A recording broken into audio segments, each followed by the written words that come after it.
আমার স্বামী তার পরিবারের বড় ছেলে। আজ থেকে ৮ বছর আগে আমরা ভালোবেসে বিয়ে করি। আমাদের ৫ বছরের একটা মেয়ে আছে। আমার স্বামী একটা প্রাইভেট কোম্পানিতে চাকরি করে। তার ইনকামের টাকায় আমাদের পুরো সংসার চলে। তার ছোট ভাইয়ের পড়াশোনা থেকে শুরু করে শাশুড়ি মায়ের প্রয়োজনীয় ঔষধ এবং সংসারের জন্য যাবতীয় যা খরচ সবকিছু আমার হাজবেন্ড দেয়। কিন্তু তবুও ওই মানুষটাকে তার মা এবং ছোট ভাই খুব অবহেলা করে। ওই মানুষটা অফিস শেষে উবার চালায়। খুব কষ্ট করে মানুষটা। আর তারপর আমাদের সংসার চলে। এর মধ্যে আমার একমাত্র দেবর, যে কিনা পড়াশোনা করে, স্টুডেন্ট, সে তার গার্লফ্রেন্ডকে নিয়ে পালিয়ে যায় এবং বিয়ে করে বাসায় আসে। আমার স্বামী সেদিন যখন অফিস শেষে বাসায় এসে দেখে তার ছোট ভাই বিয়ে করে বউ নিয়ে আসছে, এটা দেখে সে খুব কষ্ট পায়। কারণ ওই মানুষটার খুব ইচ্ছা ছিল তার ছোট ভাই পড়াশোনা শেষ করে একটা ভালো জব করবে। সেদিন বড় ভাই হিসেবে আমার স্বামী তার ছোট ভাইয়ের সাথে অনেক রাগারাগি করেছিল। সে বলল, তুই স্টুডেন্ট হয়ে কিভাবে বিয়ে করে আনবি? আর এটা দেখে আমার শাশুড়ি তার বড় ছেলের সাথে খুব খারাপ ব্যবহার করেছিল। কারণ আমার শাশুড়ি তার ছোট ছেলের বউকে খুব ভালোভাবে মেনে নিয়েছিল। কারণ তার ছোট ছেলের বউয়ের বাবা অনেক বড়লোক ছিল। আমার শাশুড়ি একজন লোভী মহিলা ছিল। অন্যদিকে আমাদের বিয়ে হয়েছে আজ ৮ বছর, কিন্তু সে এখনো আমাদেরকে ঠিকভাবে মেনে নিতে পারেনি। আমাদের বিয়ের প্রথম ৪ বছর সে তো আমার সাথে কথাই বলেনি। কারণ আমি গরিব ঘরের মেয়ে। আমি আমার স্বামীকে অনেকবার বলেছিলাম, চলো আমরা আলাদা বাসা নেই, আমরা আলাদা থাকি। কিন্তু সে তার মা ভাইকে রেখে কোথাও যেতে চায় না। যেদিন আমার দেবর বিয়ে করে বাড়িতে বউ নিয়ে এসেছিল, সেদিন আমার যা আমার রুমটা পছন্দ করেছিল। যার ফলে মাঝরাতে সেদিন আমার শাশুড়ি আমার ঘুমন্ত মেয়েটাকে তুলে এবং আমাদেরকে নিয়ে সেই রুম থেকে বের করে দিয়ে তার ছোট ছেলেকে এবং বউকে ঘুমাতে দিয়েছিল। তখনও আমার স্বামী তার মা এবং ছোট ভাইয়ের কথায় খুব কষ্ট পেয়েছিল। মানুষটা অনেক চাপা স্বভাবের ছিল। আমাকে কিছু বলতো না, কিন্তু আমি বুঝে যেতাম। এভাবেই আমাদের সংসার চলতেছিল।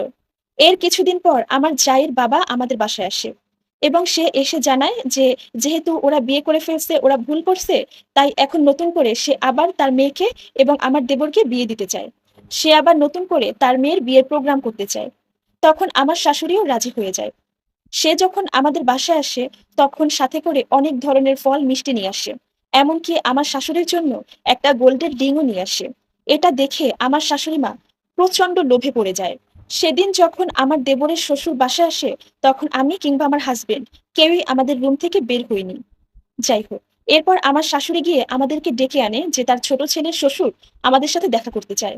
এরপর আমার স্বামী তখন রুম থেকে বের হয়ে তার সাথে কথা বলল এবং আমিও তার জন্য চা বানিয়ে তাকে চা দিলাম। তখন আমাকে দেখে সে বলল, এই মেয়েটা কি তোমাদের বাসার কাজের লোক? মানে আমাকে এবং আমার স্বামীকে খুব খারাপভাবে সে অপমান করেছিল। সেদিন আমরা সেখান থেকে আমাদের রুমে চলে যাই। তো এভাবেই কিছুদিন পার হয়ে যায়। এরপর একদিন আমার ছোট্ট ৫ বছরের মেয়েটা তার চাচার রুমে যায়। সেখানে গিয়ে দেখলো খাটের উপরে কিছু চকলেট রাখা। সেখান থেকে আমার মেয়েটা একটা চকলেট খেয়েছিল। আর এটা এসে যখন তার ছোট চাচি দেখলো, তখন সে আমার ছোট্ট মেয়েটাকে একটা থাপ্পড় দিয়েছিল, যেটাতে আমার মেয়েটা খুব ব্যথা পেয়েছে। তখন মেয়েটা খুব কান্নাকাটি করছিল। ওই মুহূর্তে মেয়ের কান্না শুনে রান্নাঘর থেকে আমি দৌড়ে আসি এবং এসে জানতে পারি আমার মেয়েটা নাকি চকলেট চুরি করে খেয়েছে, যার কারণে আমার যা ওকে মেরেছে।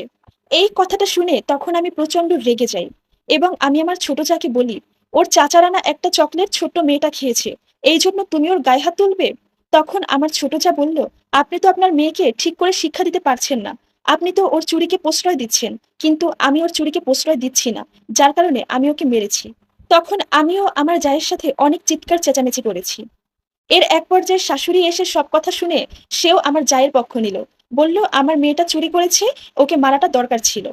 তখন আমার খুব খারাপ লেগেছিল। মেয়েটার সাথে সাথে আমিও কান্না করছিলাম। ঠিক ওই মুহূর্তে আমার স্বামী বাসায় আসে। সে এসে মেয়েকে কান্না করতে দেখে বলল, তুমি আমার মেয়ের গায়ে হাত তুলেছো কেন? তখন আমি বললাম, আমি তোমার মেয়েকে মারিনি, মেরেছে ওর ছোট চাচি। এই কথাটা শুনে সেও রেগে যায়।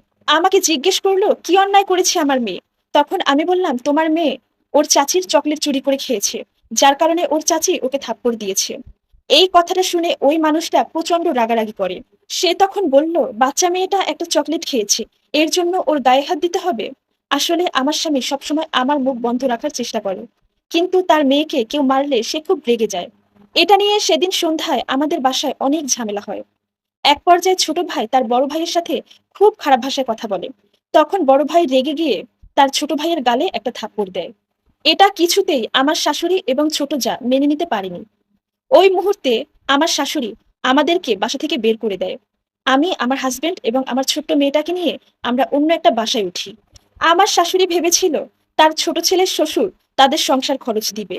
কিন্তু দিন যত যেতে লাগলো তাদের সংসারে ততই অভাব বেড়ে যাচ্ছিল। তারা ঠিকমতো বাসা ভাড়া দিতে পারতো না, ভালো খাবার খেতে পারতো না। অন্যদিকে আমার স্বামী তার মা এবং ছোট ভাইকে খুব মিস করত। তাদের কথা খুব চিন্তা করত। সে ভাবতো, আহারে কিভাবে সংসার চলতেছে। আর এইদিকে শাশুড়ি মা আমার স্বামীকে একটু মিস করতে শুরু করলো, কারণ তাদের সংসারে অলরেডি অশান্তি শুরু হয়ে গেছে। এরপর একদিন বাড়িওয়ালা এসে আমার শাশুড়িকে বলে যায়, আগামী 2 দিনের মধ্যে যদি তারা বাসা ভাড়ার টাকা দিতে না পারে তাহলে তাদেরকে বাড়ি থেকে বের করে দিবে। এটা বলে অনেক অপমান করে যায়। ঠিক ওই মুহূর্তে আমার ছোট যা তার স্বামী এবং শাশুড়িকে রেখে বাসা থেকে চলে যায়। আমার শাশুড়ি তখন তাকে আটকানোর অনেক চেষ্টা করেছিল। সে তখন বলে যায়, আর যাই হোক, এত গরিবের সাথে সংসার করা যায় না, তোমাকে আমি ডিভোর্স দিয়ে দিব। এই বলে সে চলে যায়।